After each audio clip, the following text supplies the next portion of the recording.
So, interesting rabbit hole we found ourselves in. How far down it do you want to go?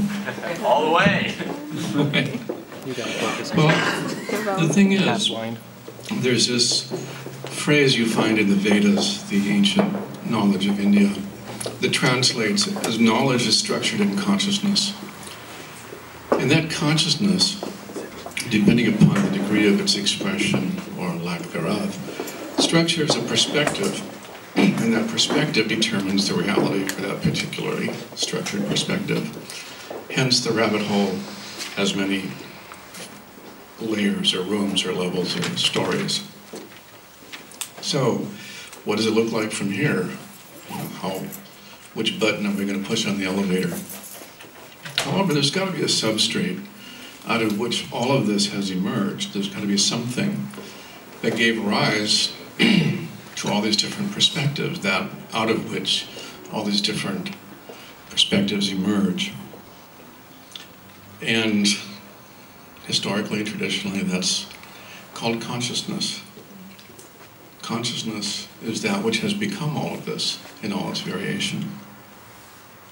All these different points of view, all these different perspectives are different expressions of consciousness itself. There is only one consciousness that is expressing is all these different points of view. So with that in mind, let's get going down a rabbit hole.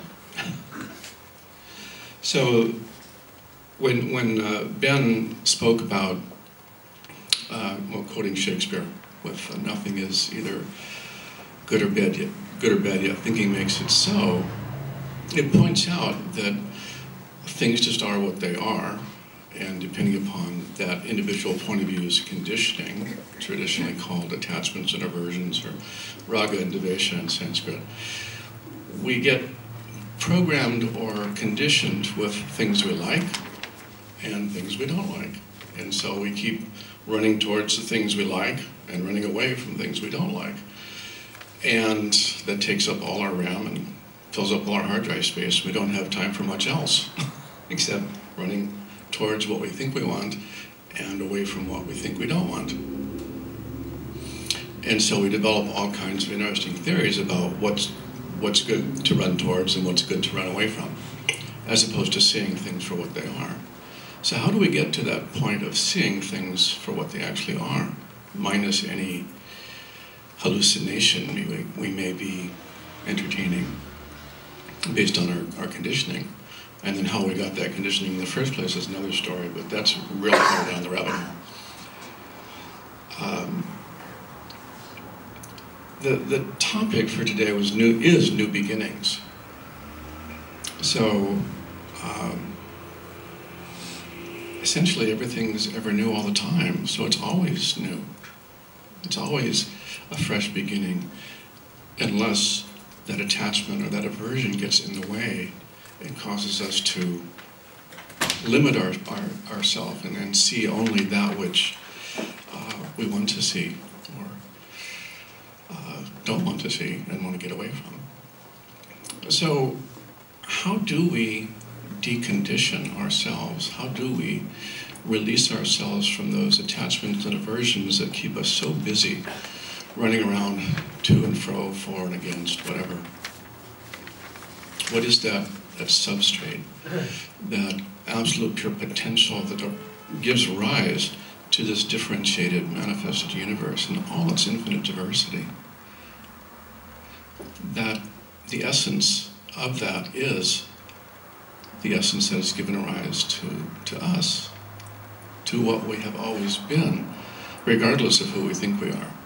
That who we think we are, that persona, that mask, that infinite absolute wears, has all that programming, all that conditioning, all that drive to run towards this and away from that and whatnot.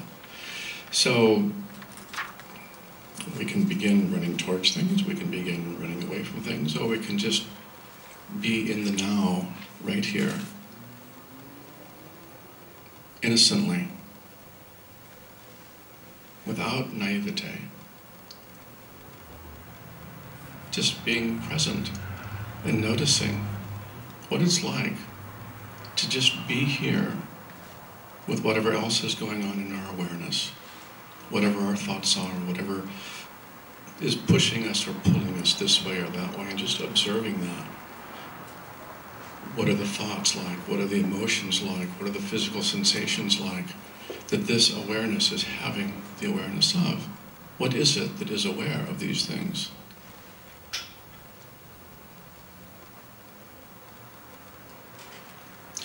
Anybody care to take a guess at it? What was the question? Oh, what's the nature of that consciousness that is behind the awareness of who you think you are? In other words, what is it that is aware of the awareness? Yes. But then as soon as you make a statement about that, it becomes not that. Then what is it? It just is. Okay. So what's the big deal all about anyway? Do you think it has to do with ego, where it tries to sabotage our growth? Ego is very comfortable where we're at, even if it's in a wrong place. So what is ego? Would it be the sum total of the attachments and aversions that gives rise to a certain perspective that likes to maintain some sort of homeostasis, regardless of whatever else might be going on? I don't know. I'm confused. That's why I'm here. I've also heard ego being termed as edging God out. Edging God out. Okay, to make a... Well, because if you say it's the ego, then what is it that's aware of the ego? And then, there has to be a root awareness that is aware of everything. And it's like Lao Tzu said, the name of the Tao is not the Tao. So as soon as you name it, as soon as you pinpoint it, it loses, it's not it. As soon as you say God, everyone has a different idea of what God is, so it's all different. So only thing you can, just like what you said, being observation, so receptivity, just open yourself up without commenting on it, let it be. And that's what it is. So where does this impetus to comment come from? That's just part of our minds, a function of our brain, basically. Okay, so it's comes from our own belief system. That's what it comes from. It's something that awareness has that can make it feel separate from what it has always been. And it's that separation from that oneness that gives rise to the pain and suffering that we experience in that separation. That who we think we are at odds with everything else that we perceive. What is it that's keeping us from just merging back into that infinite pure awareness? We're comfortable, even though it's not serving us well. It's a very comfortable way. Oh, the frog in the hot water thing. The The frog in the hot water thing. So comfortableness. I mean, people will die to maintain their comfort zone even though it doesn't serve them. How has this come to be? How do we get in this condition? And what can we do about it? Well, why do we have to do anything about it? I mean, it's No, we'll just suffer in quiet in other words, peace. it's suffering. We can't have joy. We can't have peace without something that's opposite in a dualistic world. Okay, so sure, you have to be an individual and separate to have suffering, but we got to be an individual to also experience joy. I've heard rumors that there are those individuals that have transcended that duality, Yes. that exist prior to that and don't suffer. And, In my personal opinion, you mentioned earlier, the only way to transcend the ego is to be in the present moment, and not let your conscious or subconscious mind be dragged into the future or haunted by past memories. Be right here, right now. So how does one deal with the mechanism by which that happens, the attachments and aversions? Is there a way to inventory those and to dissolve them in such a way that they no longer have that effect? I think he touched on it. You have to tap into the subconscious mind, which will, it's the universal mind. It'll override ego or anything else that's in your way if you can tap in to the subconscious mind. So you say if. Is there a how? Yeah, change your belief system. Correct. Change your limiting beliefs. There's a book called What to Say When You Talk to Yourself by Chad Humstead, PhD. And he says basically everything you're saying to yourself, and you're probably listening to your voice, internal voice right now. And you can change your thoughts based off of what you're telling yourself on a daily basis. Absolutely. But as long as you have thoughts, you're still going to have some kind of belief system. It's still going to be, just going to go to a different field. I think the only thing is to not believe, and to be open. But to not believe is still a belief. No, because it's not. Actually, that's your belief. thinking. But belief is Let's differentiate between thinking and believing. Yeah, exactly. There is. Yeah, but we have the power to choose. We have the power of choice. Yeah. I had an interesting phenomenon happen to me back in the late 60s. On a regular basis, all of my beliefs would line up in front of me and commit hara-kiri. And I'd have no reference point. It's like, well, what do I believe? That all my whole, that by which I structured my reality just took a hike. You know, and I'd scramble to put something back together again so I could feel comfortable. And I would come up with these things that were functional. I mean, they got me through whatever consensual reality I was participating in at the time. But then there would come a time when they'd all line up and say, we've had enough, goodbye, and they would evaporate, and I'd be left with no reference for reality. And I kept scrambling to put it back together again, and this would happen. And finally, one time it just happened, and I said, I've had it, let's just see what arises by itself. What happens when I don't impose a limited perspective or beliefs or an attachment or an aversion to structure my reality? It arises to arise. And so Phoenix-like, what arose from this mass suicide of all my beliefs was a perspective that just allowed seeing things as they are, realizing how other people choose to see them, and realizing that's their choice, and how people choose to see them may not be how things actually are. And that knowledge being structured in consciousness, the level of consciousness being expressed through that individual, would define their perspective, and that was infinitely variable. And so we're all having our own slice of the pie, so to speak, but it's only one pie. So here we are in the gateway. I really love this place, the name of this place, and what goes on here, because everybody can approach their disassembling of who they think they are in the way that is appropriate for them at that moment, whatever that is.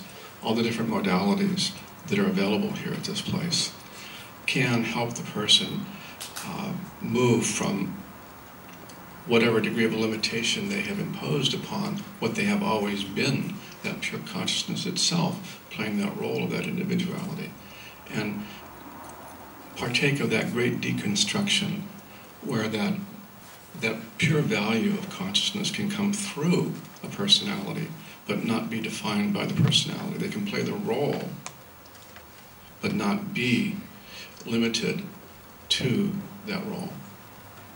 Dissolve the identification with the role, but still have a form or a shape or a way of expressing that value of what they have always been, that pure consciousness, prior to any conditioning.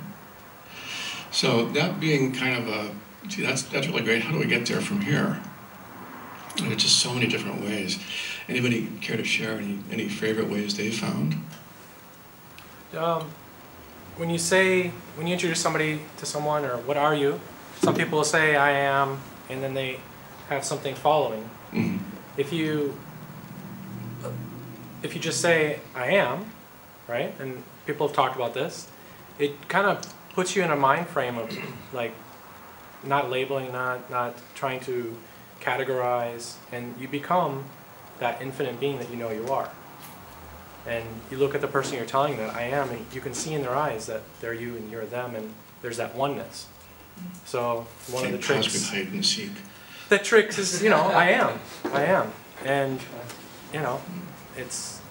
it works when you use it, and when you're not just trying to fool yourself. So allowing allowing, yeah. reality to just emerge. So there's a criteria that I've been fascinated with since a very young age. Tolerance for ambiguity.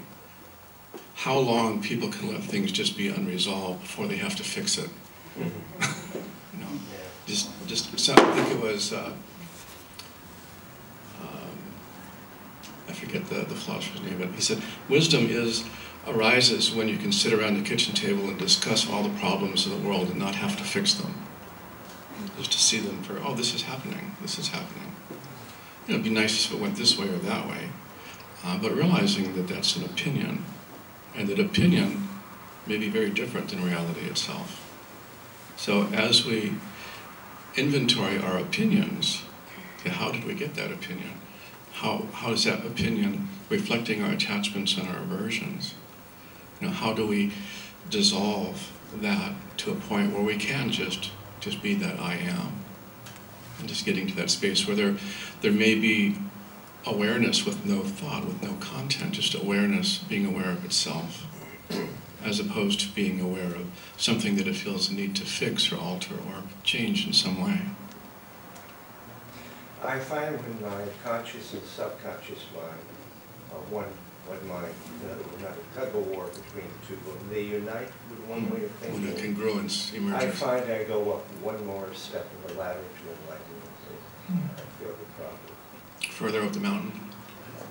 Yeah, it's hard for them to get together, but when they do, Is there something you engage in specifically to bring that about? Yeah, awareness. Awareness. I mean, it's just how do you do awareness of my thought process, which I cannot always do, but when I do. Oh, so it's a process you go through to become aware of. It's not an actual process, it's just what it is, aware.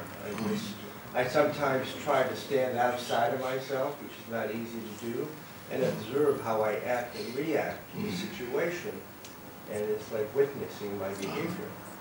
And the times that I can do that, it's very rewarding. I'm able to unemotionally make progress. So you become aware of this process, and you attempt to engage in it when you feel like it. I want to befriend my subconscious mind. It has all the power. I have a limited amount of knowledge, the amount of years I've lived here. That's the only knowledge I have. The subconscious mind, to me, is universal. It's unlimited.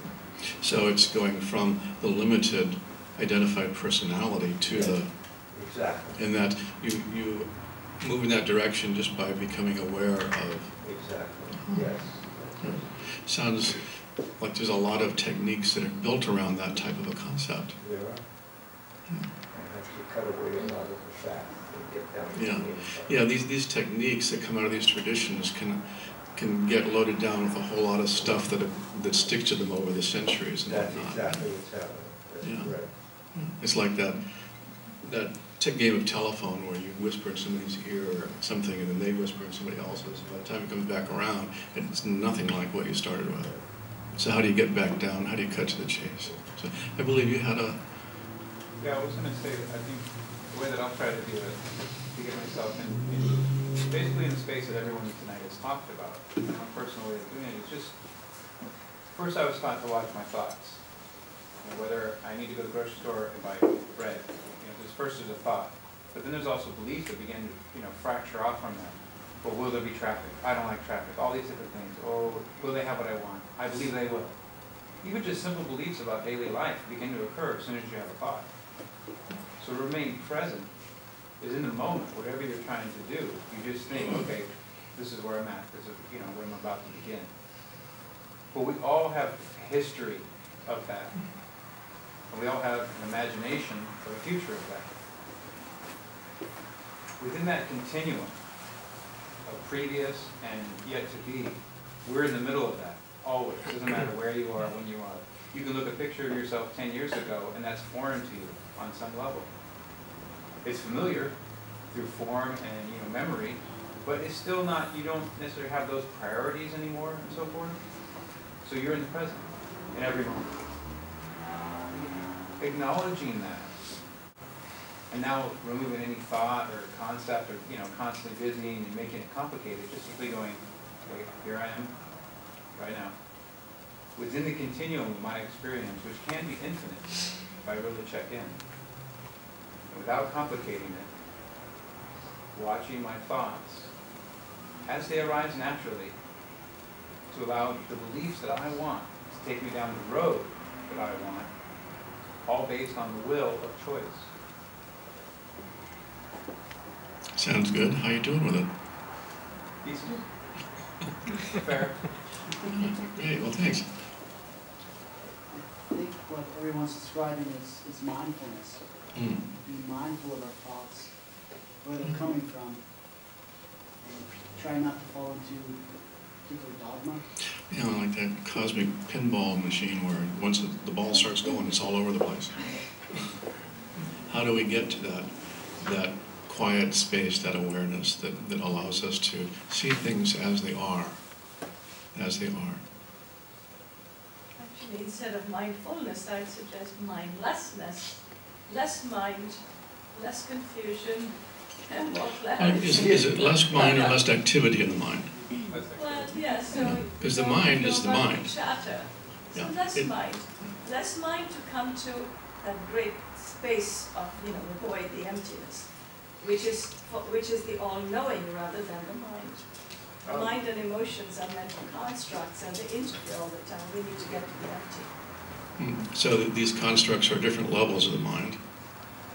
So having a mind and having when it's full or empty, or just reducing the amount of mind you have, is that what you're No, saying? I'm not even talking about this thing. I think I understand what you're talking about, actually being in that, the essence that is aware of the awareness. Yes, In other words, just- not the mind, but the Exactly. thing that we can't Okay. express, the inexpressible, the source of everything, and just being in with that. That way you don't have to leave your mind. Okay. So mind is something you have. The thing is not to have the mind control you, but to find a way to control the mind and have the mind work for you.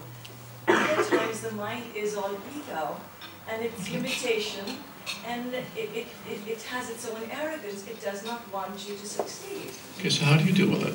So that's where you have to send your mind away, out of your body being. You've got to take charge.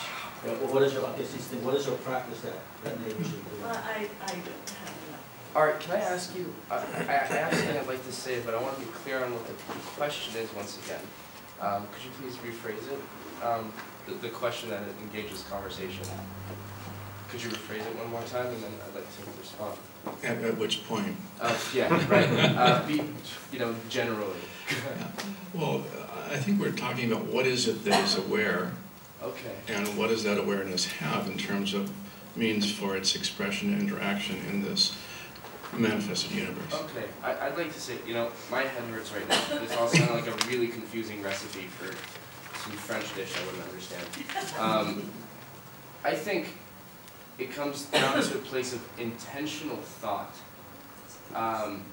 where, for me, No, I'm listening to you. yeah, just for me, it comes down to a place of intentional thought, where,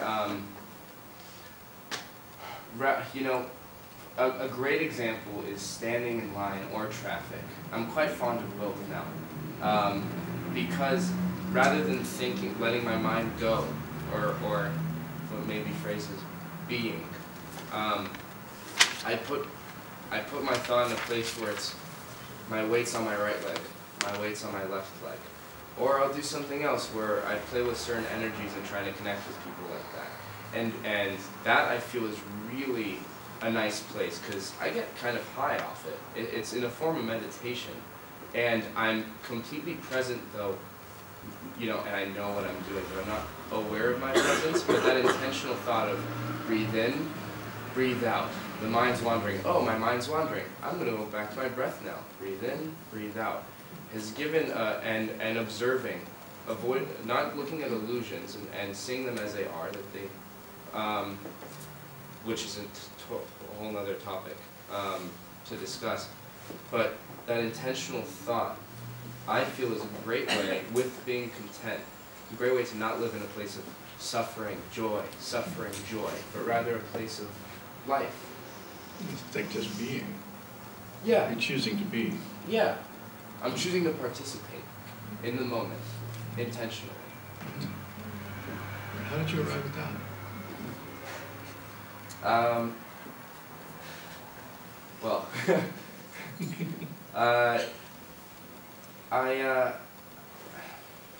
that's a bit tough. That's a bit tough. Well, You had the learning. great good fortune to arrive there. Thank somehow. you. Paying attention, learning, and curiosity. I went to a class. I found a guide that taught me this, and it was my option to accept it and maybe try it or not to. And I said, let's try it, and it gave me a great experience. Great. Sounds like you've got a great way to move through life that doesn't create complications Thank or you. allows you to deal with them as they arise. Can you repeat your process again, Lord? That's a very big topic. I mean, I just missed that one. There isn't just one. No, I just missed that There's one no line. cliff I notes. just missed that one line that you said. Well, I'd like to say before that there are no cliff notes for this. It's intentional thought. Okay. That's what the tag may be on YouTube or something like that. It's not on YouTube, I'm sure. Don't go looking for it, probably. But that was the tagline I used. The process is much more. It's like choosing what you will bring your consciousness to. And Yes. yeah, and it's also in another way saying neti, not this, not this, not this, until you come to like, oh. No. No, that's, I'm adding to that from my own perspective. Oh, okay. Yeah, adding. That's your experience. Yeah, not this. Okay. You know, it's like I am this and I'm also not this. Hmm. So coming to that, yes, no, maybe, so. Well, we're getting down to the last few minutes here, so let's take the opportunity for us as individuals to entertain what it might be that could allow us to experience that unconditioned state. So let's just close the eyes and go inside comfortably, letting our awareness be internal and noticing whatever's presented to our awareness. And as we notice whatever's presented to our awareness, let's notice how we respond to what we notice. And as we're noticing what we're responding to, as we notice what we notice, just be with that. And let's just be with that for a little bit.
As we bring our awareness back out into this space we're all in, open our eyes gently, slowly. Let's allow ourselves to bring that peace and calmness, that absolute pure potential that has not expressed as anything, yet is expressing as us, consciously, to what in Sanskrit is called the lila, the play of consciousness, that play of creation, that play of that infinite oneness becoming infinitely diverse in its expression and interacting with itself in the way that we all can do. So thank you very much.